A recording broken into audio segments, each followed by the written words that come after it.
Olá a todos. Bom dia, boa tarde, boa noite.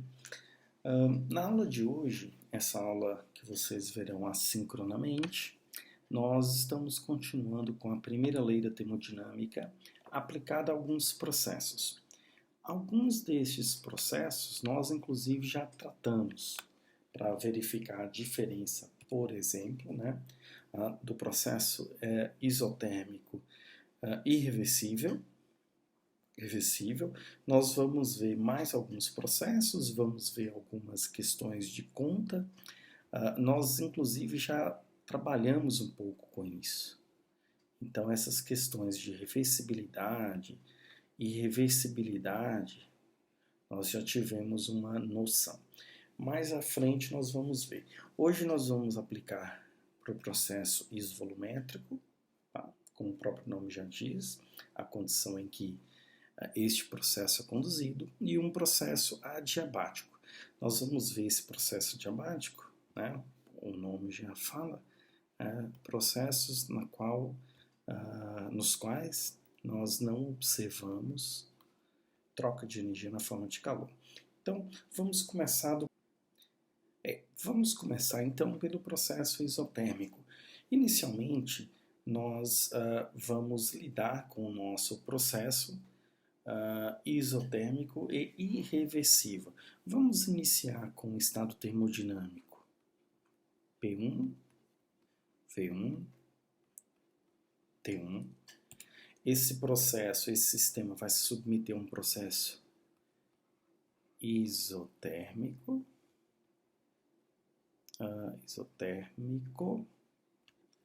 Tá? Nós vamos ao estado termodinâmico 2. Nesse processo isotérmico, o que nós temos aqui nada mais é do que um processo que sai do estado da temperatura T1 e chega a um estado final na temperatura T2, tal que T2 é igual a T1. O próprio nome aqui, isso eu gostaria de chamar a atenção, nós temos então isotérmico, tá? E irreversível. Esse nome ele é chave. Essa condição de irreversibilidade é chave. Isso quer dizer que nós vamos levar o sistema do estado termodinâmico 1 ao estado termodinâmico 2, P2, V2 e T2. No caso, T2 é igual a T1. Embora T2 seja igual a T1, não quer dizer necessariamente que enquanto o sistema sai do estado 1 e se processa até chegar ao estado 2, tá? Em que as variáveis termodinâmicas vão mudando até chegar à condição 2, quer dizer que T2 fica igual a T1. De fato, nós vimos algo do tipo. Tá? Então, esse é um caso típico. Se nós pudermos desenhar aqui um gráfico, ok? Aqui nós temos pressão. Aqui o sistema está sujeito e aqui o volume do sistema. Então, nós temos um sistema com volume inicial menor. Tá? Pode ser que ele esteja a uma pressão maior ou menor, a gente ainda não sabe. Tá? Esse é o estado termodinâmico 1. Esse sistema vai a um estado termodinâmico 2. Pode ser aqui, por exemplo. Esse estado termodinâmico 2 ele tem a seguinte característica. O volume dele é maior. Tá? V2 naturalmente é maior do que V1. E, pelo diagrama, nós então percebemos que o P2 é menor do que o P1. Tá? Então, essas são as condições. Okay? Esse sistema ele vai ao encontro ou vai alcançar o estado T2 irreversivelmente. A maneira irreversível que a gente tem de fazer, nós vamos imaginar, poderia ser um caminho de 2 etapas, de 3 etapas e assim por diante. Mas nós vamos descrever este processo como um processo de uma única etapa. E nós já lidamos ele quando nós temos mais etapas. Mas vamos considerar uma única etapa. E ao fazermos isso, tá? Nós reconhecemos que esse gás que está aqui na pressão P1 e que P1 é maior do que P2, ele vai expandir até chegar na pressão 2, até o estado termodinâmico 2. Essa condição aqui é o nosso P2. Então, a pressão externa é uma única etapa contra P externo, tá? Igual a P2. Então, ok.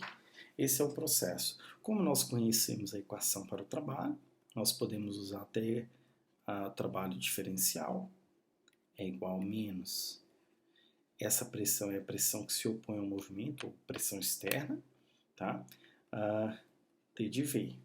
Se essa pressão ficar constante, nós integramos, tá? Pressão constante. Isso implica que o nosso trabalho do estado termodinâmico 1 ao estado termodinâmico 2 corresponde, tá? A integral de menos P, que é constante, dV, do estado termodinâmico, cujo valor de volume é V1, até V2. Então, este trabalho, de 1 a 2, é simplesmente igual a menos P, no caso específico nosso aqui, a pressão que se opõe ao movimento, ela é P2, então nós subitamente baixamos a pressão que se opõe ao movimento, ele vai sentir uma pressão P2, não mais P1, então internamente é P1, mas externamente é P2, e o gás agora expande contra essa pressão P2. Tá? P2, a integral de dV é o volume final menos o volume inicial.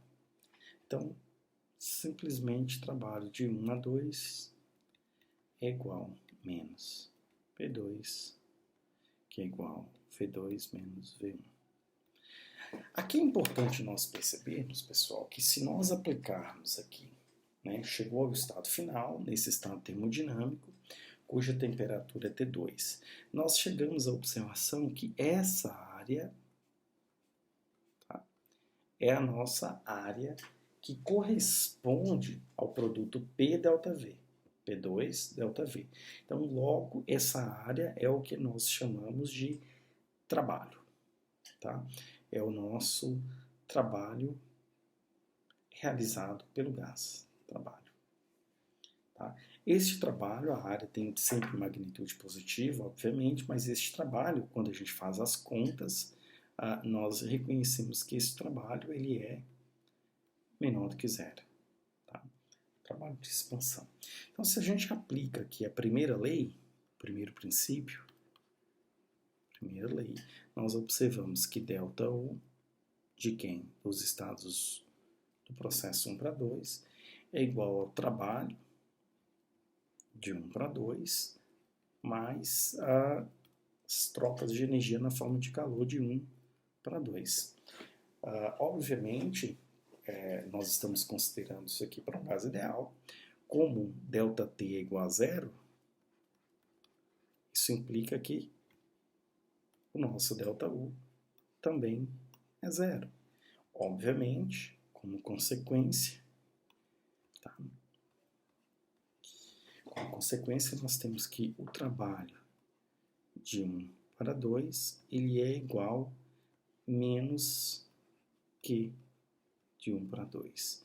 Ok, professor, nós já então identificamos que o W de 1 para 2, o trabalho realizado pelo sistema, é um trabalho negativo. Isto é, o sistema entrega energia sobre as vizinhanças para, no processo de transformar, de sair do estado 1 e ir até o estado 2.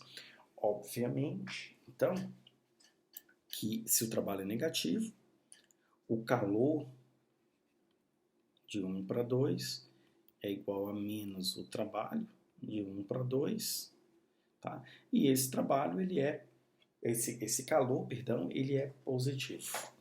Tá? Quer dizer que energia na forma de calor, tá? Energia na forma de calor entra no sistema, no processo de 1 para 2. Tá? E esta quantidade de energia que entra no sistema, ela é numericamente, em termos de módulo, idêntica ao trabalho, à quantidade de energia que o sistema entrega sobre as vizinhanças. Ok? Vamos agora para o próximo processo. O próximo processo isotérmico que nós vamos ter é um processo, tá, isotérmico reversível. Isso muda bastante. Nós vamos sair de um estado P1, V1, T1. O processo é isotérmico. Ok, se é isotérmico, quer dizer que T2 é igual a T1. Ok. E mais, ele é reversível. Quer dizer que a cada mudança infinitesimal desse estado 1 até chegar ao estado 2, não apenas é um fato em que a temperatura T1 é igual à temperatura T2, mas à medida em que o sistema sai do estado 1 e vai ao estado 2, ele vai de maneira a manter-se em equilíbrio termodinâmico. Como que fica isso? Tá? Num eixo cartesiano que descreve PV. Tá? Vamos imaginar o mesmo processo, saindo de um estado termodinâmico 1. Tá? O estado termodinâmico 1 tem uma pressão P1, um volume V1. Nós vamos a um estado termodinâmico 2, em que a pressão ela é P2, tá? E o volume é V2. Naturalmente, tá?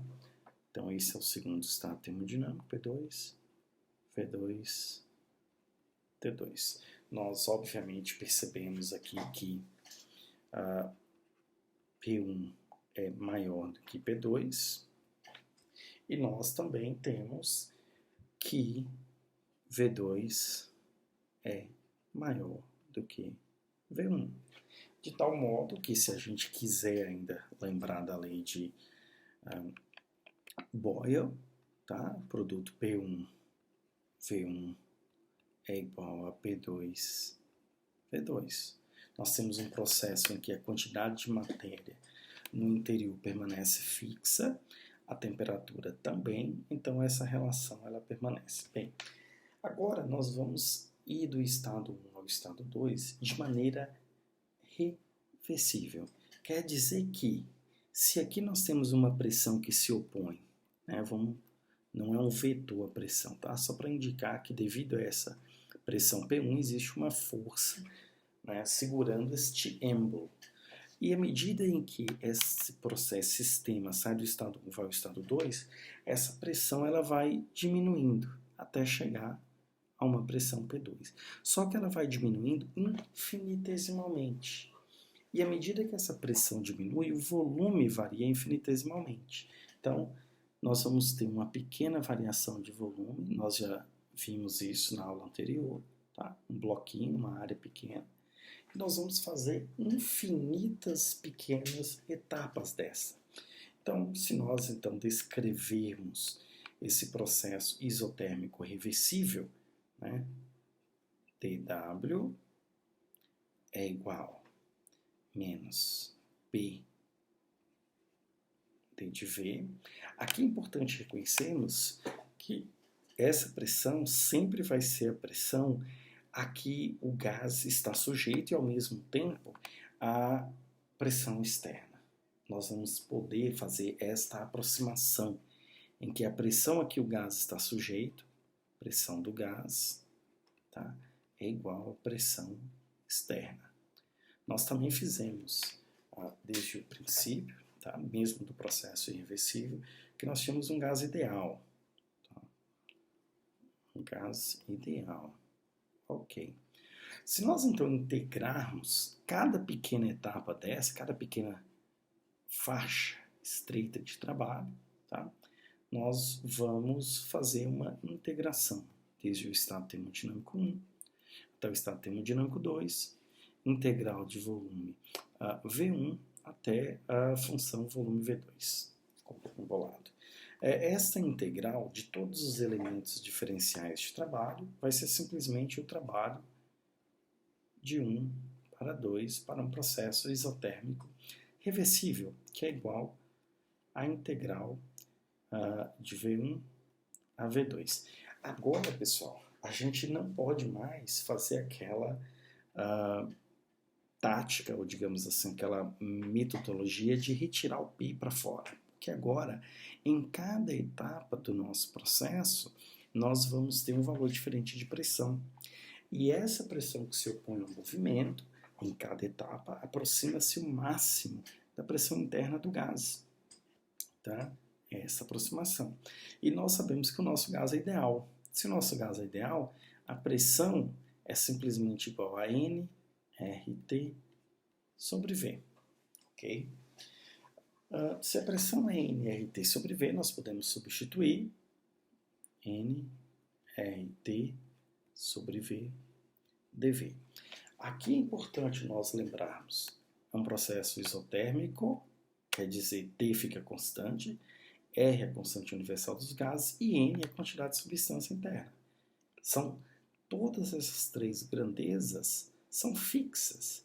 Obviamente, nós podemos retirar e fazer a integração. Tá? Nós vamos integrar a função sobre V de V. Então, nós vamos ter o sinalzinho, tá? Que permanece. Trabalho de 1 para 2 é igual a menos nRT, integral de 1 sobre V dV, é a nossa famosa ln do estado final sobre ln do estado inicial. E esta curva aqui, tá, corresponde a uma função do tipo ln. Vou tentar descrever aqui. Não é uma linha reta. Tá? Função ln está aqui. Nós percebemos então que o trabalho que o nosso gás entrega, a quantidade de energia na forma de mecânica que o nosso gás entrega para as vizinhanças agora é essa quantidade. E naturalmente nós já percebemos que este trabalho, tá, ele é em módulo maior do que quando nós tínhamos um processo irreversível. Só lembrando também, este trabalho ele é negativo, quer dizer que o sistema entrega essa quantidade de energia na forma de trabalho mecânico, e que nós, aplicando o primeiro princípio, tá? Primeiro princípio, nós então temos que ΔU é igual. Nós temos trabalho, mais que, como nós estamos em um processo isotérmico reversível, ΔU é zero, e W de 1 para 2, mais uma vez, igual a menos o Q de 1 para 2. Aqui, mais uma vez, tá? Mesmo que o processo, para o processo isotérmico reversível e irreversível, como nós temos um estado final com temperatura idêntica ao inicial, o trabalho envolvido, ou seja, as trocas de energia na forma de trabalho mecânico e as trocas de energia na forma de calor, eles são idênticos. Tá? E nós, então, verificamos que se o trabalho é negativo, tá? Se o trabalho é negativo, quer dizer que o Q é positivo. Q positivo. Uma quantidade de energia na forma de calor entra no sistema. E esta quantidade de energia entra no sistema, o sistema mantém sua energia interna constante e uma quantidade equivalente de energia deixa o sistema na forma de trabalho mecânico. Ok? Este é o nosso processo isotérmico reversível. Agora, pessoal, vamos considerar um tipo de processo interessante. É bem simples, na verdade. Tá? Nós vamos considerar um processo isovolumétrico, ou seja, o volume vai permanecer fixo. Tá? Se o volume vai permanecer fixo, tá? Nós de cara percebemos que Mecanicamente falando, o sistema não vai interferir nas vizinhanças e nem as vizinhanças modificar o volume do sistema. Tá? V, né, o nosso ΔV é igual a zero. Se o ΔV é igual a zero, não importa como nós expressemos o trabalho. Nós podemos expressar na forma infinitesimal, menos P dV, se dV é zero, ou o trabalho é igual a menos P ΔV. Não importa. Para estas duas formas, o que nós temos é um trabalho nulo. O que quer dizer trabalho nulo? Sistema e vizinhança não trocam energia na forma de trabalho mecânico.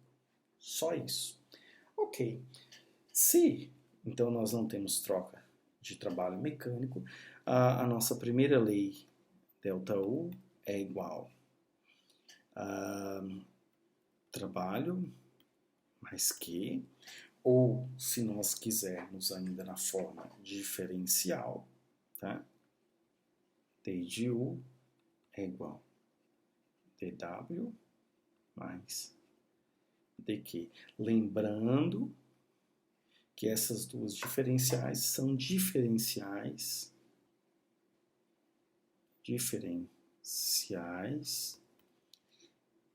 inexatas. O que quer dizer isso, professor? Quer dizer que aqui nós não temos derivada de uma função.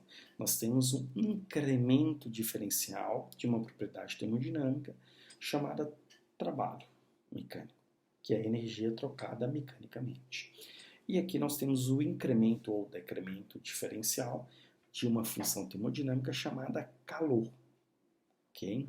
Mas nós não temos uma função contínua, uma função de estado. Bem, como nós discutimos, esse valor de W ou de dW, ele é zero. Então, nós podemos escrever nossa primeira lei da termodinâmica, tá?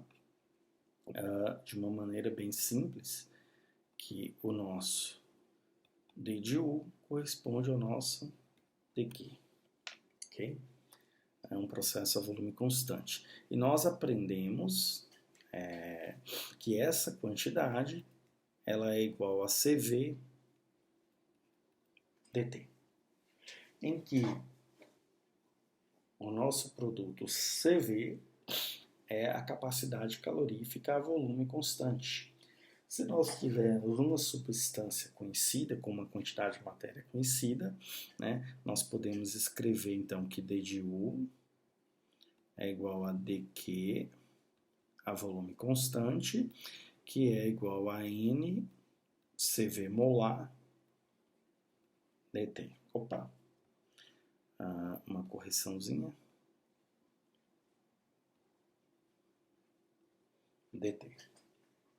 Exatamente isso.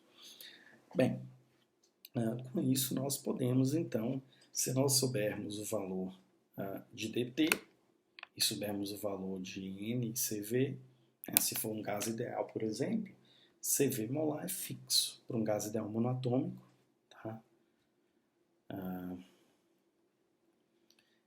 Gás ideal, aí nós temos o monoatômico.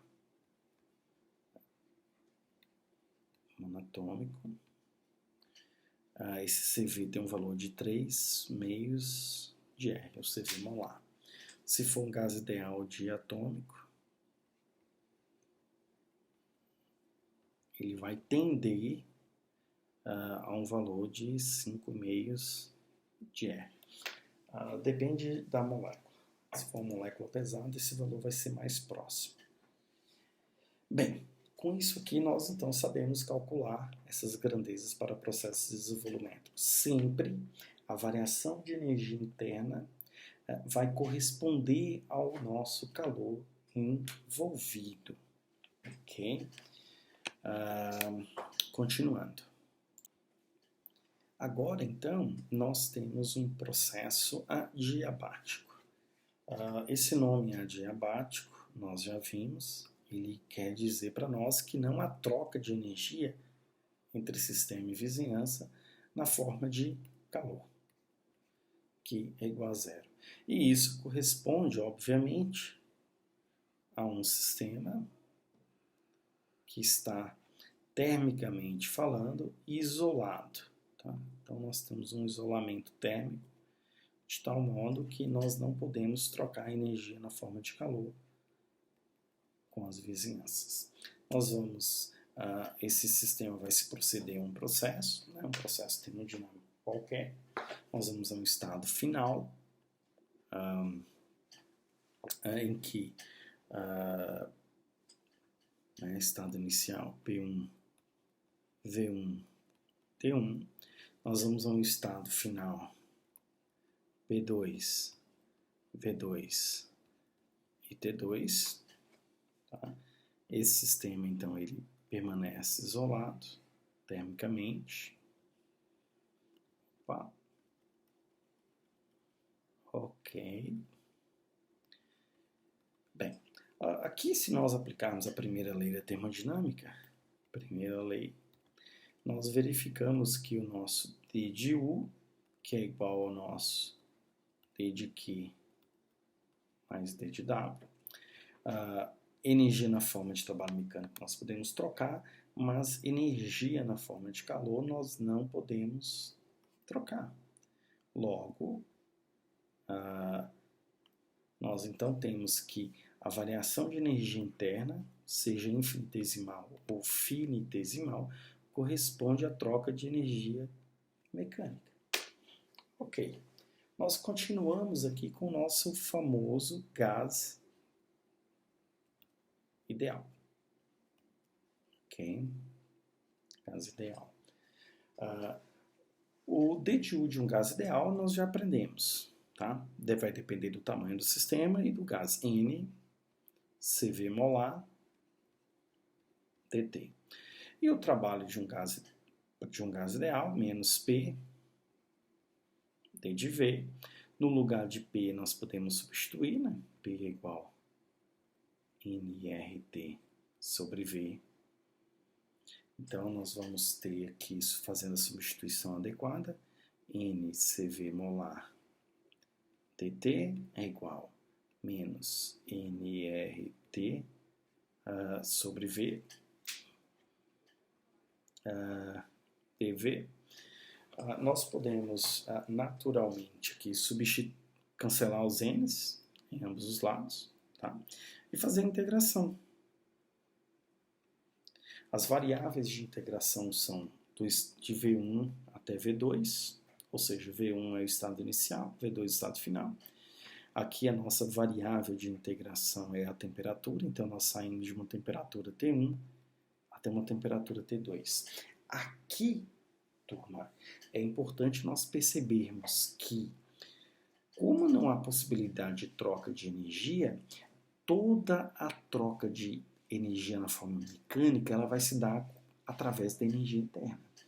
Então, quer dizer, se um gás expande, ele gasta energia mecânica, ele entrega energia mecânica para as vizinhanças. Logo, sua energia interna vai ter que diminuir. Então, olha a equação. Se D de W é negativo, D de U também vai ter que ser negativo. Ok?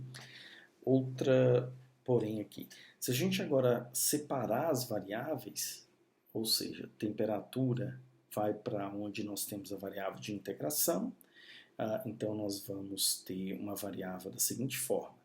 Tá? Vamos fazer aqui menor.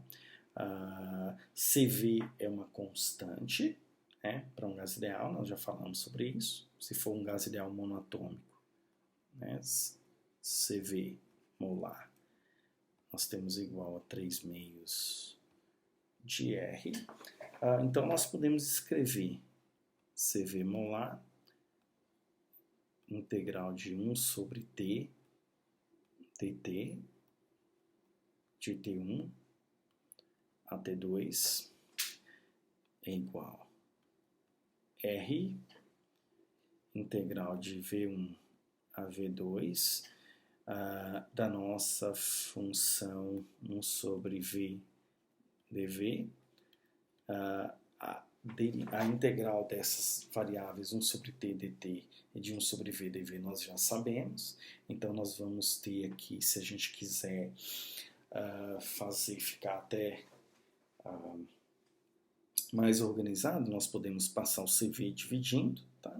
Então, nós vamos ter Ln da temperatura final sobre a temperatura inicial é igual a R sobre CV molar,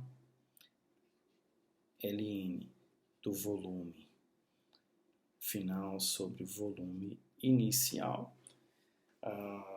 Perdão, nós temos um sinal negativo aqui que permanece, tá? Sinal negativo. Nós podemos ainda brincar com esse sinal negativo, porque existe uma propriedade de logaritmos. Esse sinal negativo passa para o logaritmando e, como consequência, inverte. Quem era numerador vira denominador e vice-versa. Nós podemos, então, escrever, só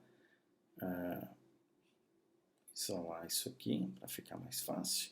Nós podemos, então, escrever que nós temos Ln de T2 sobre T1 é igual a R sobre CV molar, tá? Que é igual a Ln de V1 sobre V2. Uma pequena correção aqui embaixo.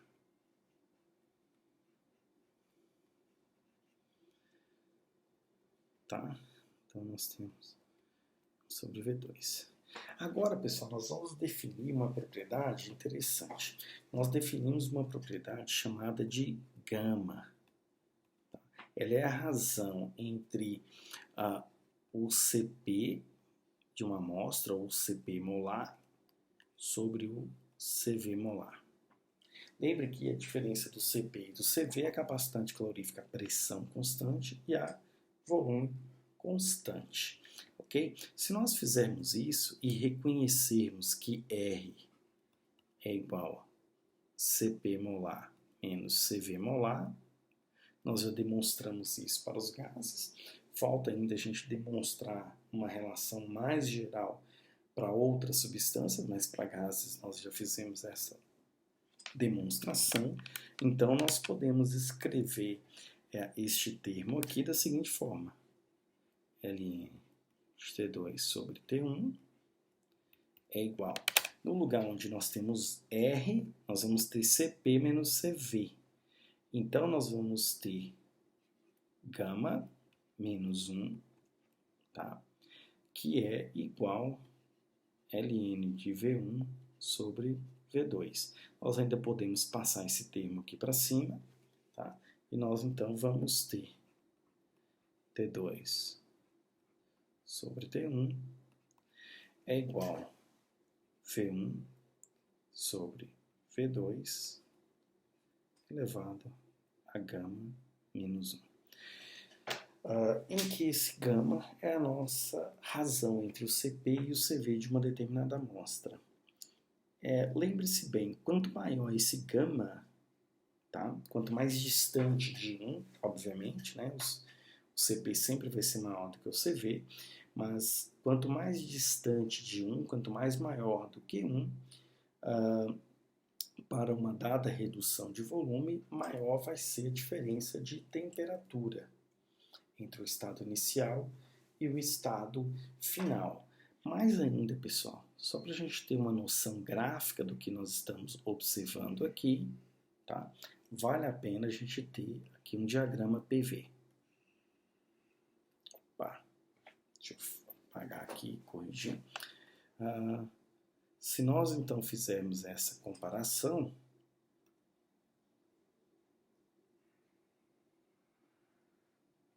tá?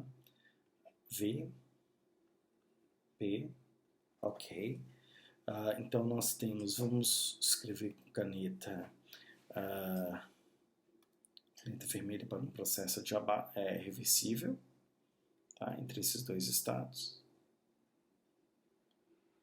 Esse seria ligando o estado 1 ao estado 2 por um processo isotérmico. que nós já aprendemos anteriormente. A temperatura 1 e do estado 2 são idênticas, mas agora se a gente fizer esse processo adiabaticamente, com os mesmos pares de V1 e V2, a temperatura do estado 2 agora ela é mais baixa. Tá? Isso é porque nós temos aqui uma adiabata. E essa redução de temperatura ela vai ser tanto maior quanto maior for o nosso gama. Então nós podemos inclusive relacionar a queda na temperatura com a nossa queda, com o nosso valor de gama.